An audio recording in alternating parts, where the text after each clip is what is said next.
Nagkapirang driver kan public utility vehicle sa Camarines Sur nakaresibin in 3 hasta 5,000 pesos na food allowance. Uyan report ni Veblen Reynes.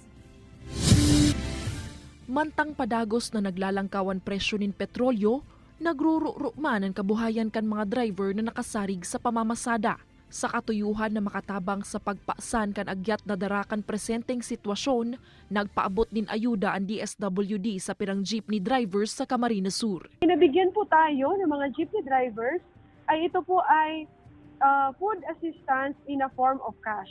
Usually naman po, hindi na po siguro bababa sa 3,000, 3 to 5K po.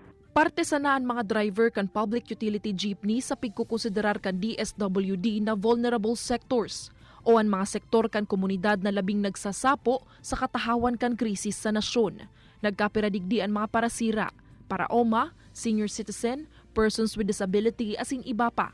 Ngunyang taon, nasa 26,000 na individual na kabali sa nasambit na sektor sa Bicol ang nakaresibin nanin mandain-lain na asistensya hali sa departamento, siningkan pang edukasyon, pangkabuhayan asin medikal.